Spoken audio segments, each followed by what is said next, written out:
Саламатсыңарбы балдар? Кыргыз адабияты сабагы бүгүнкү сабагыбыз. Кыргыз тили жана адабияты сабагынын мугалими мен Бердалиева Света Ташбаевна. Сабактын темасы Касым Каимовдун Анарбайдын көпүрөсү.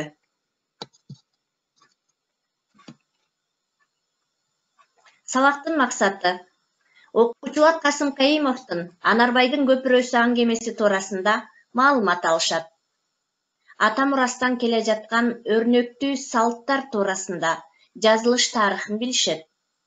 Окуучулар адептүүлүккө, мекенди сүйүүгө, мекен үчүн кызмат кылууга тарбиялана алышат. Белгилүү прозаик, сатирик, Кыргыз Республикасынын маданиятына эмгек сиңирген ишмер, жазуучу Касым Каимов Талас районунун Арал айылында туулган. Ал 1942 орто мектепти бүтүп, райондук газетада жоопту катчы болуп иштеп, эмгек жолун баштаган. 1945 Бишкектеги мугалимдер институтун, кийин Кыргыз мамлекеттик педагогикалык институтунун филология бөлүмүн бүтүп, Талас облустук Лелиндик Туу газетасында котормочу, Жаш Лелинчи журналында бөлүм башчысы, жоопту катчы, Кыргызстан пионери газетасында редактор, 1956 жылдан 1959 жылга чейин Чалкан, Ала тоо журналдарында, Кыргыз фильм кино студиясында башкы редактор болуп иштеген. Кыргызстан маданиятында башкы редактор, Жазуучулар союзунун катчысы, 1978-1987 жылдары Талас облусу боюнча адабий консультант болуп үзүрлүү иштеген. Касым Каимовдун адабиятка болгон шыгы 1942 жылы башталып, фельетон очерктери мезгилдүү басма сөз беттерине жарыяланган. 1953 жылы Ала тоо журналына Теке сүзгөндө аттуу сатиралык аңгемеси жарыяланып, коомчулук тарабынан жылуу кабыл алынган. Жазуучунун биринчи китеби Соңку жолугушуу деген ат менен 1955 жылы басмадан чыккан. Ага удаалаш, адашуу, мектеп жолунда, Талаа жылдызы, бирине бири окшобогон күндөр, Кыш ыргактары, Белгилүү эркек, Ири жылаан аттуу повесть, аңгеме, драмалар жыйнактары автордун калемине жаралган. Кыргыздын белгилүү залкар музыканты, ырчы жана комузчу Атай Огонбаевдин өмүр жолун көркөм сүрөттөгөн Атай, Акырын күтпө романдары идеялык, эстетикалык табылгаларга бай чыгармалардын бири болгон. Жазуучунун тандалган чыгармалар жыйнагы 1976 жылдан 1984-1989 жылдары басмадан жарык көрдү. Анын бир канча чыгармалары орус, казак жана башка тилдерге которулган. 1989 жылдары Аялдык самаганы, Алар кутулушпайт, Тутка сыяктуу чыгармалары таамай, деталдуу, юморлуу манерада жазылган. Турмушта болгон ар кыл окуялар, көйгөйлүү проблемалар кеңири баяндалып, ар түркүн мүнөздөгү тагдырлар, образдар ачык чагылдырылып сүрөттөлгөн. Кыргыз адабиятынын өнүгүшүнө кошкон салымы өкмөт коомчулук тарабынан жогору бааланып, эмгектеги артыкчылыгы үчүн медали жана ардак белгиси ордендери менен сыйланган. 1953-1956 жылдары Жаш Лелинчи журналында жана Кыргызстан пионери гезитинде бөлүм башчы болуп,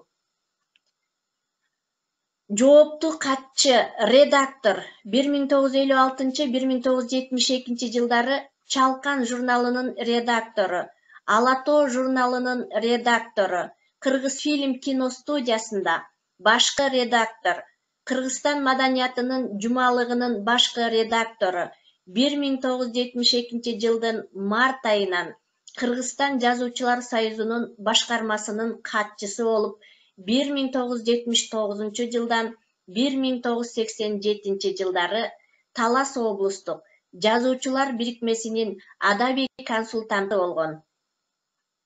Анын биринчи чыгармалары райондук кесипте жарыялана баштайт.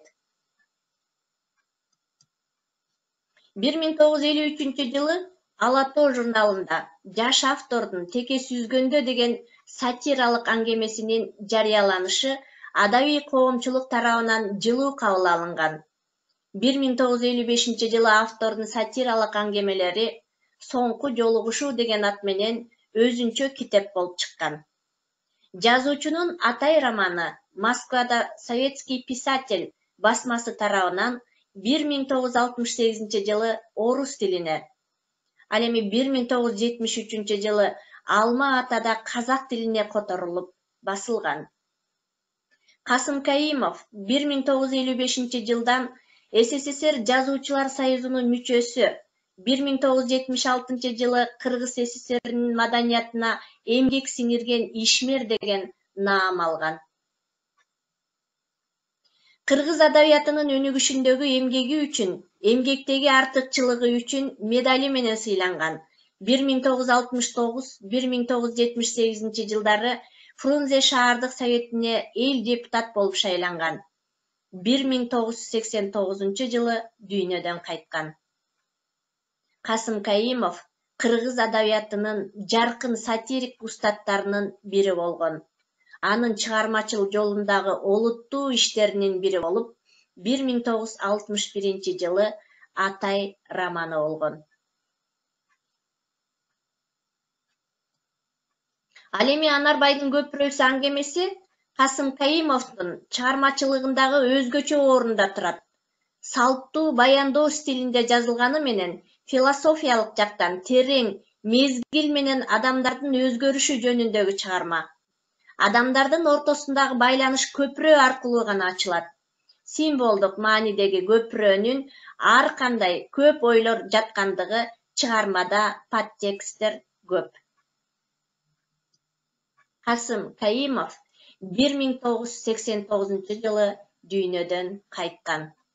Анда эмесе балдар, биз Касым Каимовдун Анарбайдын көпүрөсү туурасындагы чыгармасын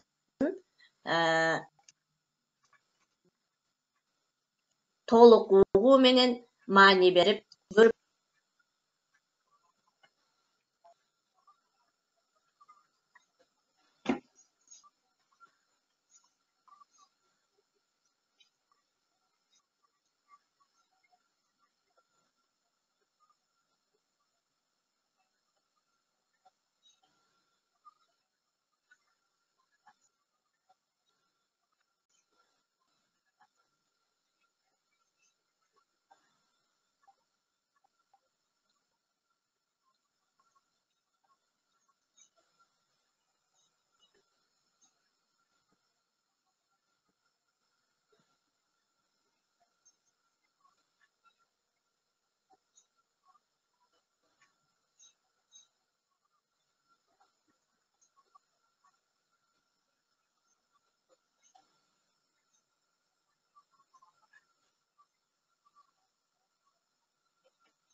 Sudah, ini lihat kaca.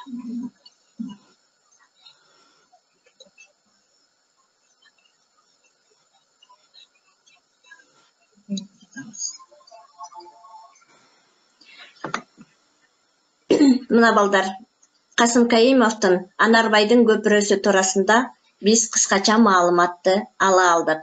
Балдар, ата мурастан келе жаткан өрнөктүү салттар деген темада биз бүгүнкү чыгармадан улам өзүбүздүн түшүнүгүбүз боюнча кандай түшүнүк ала алсак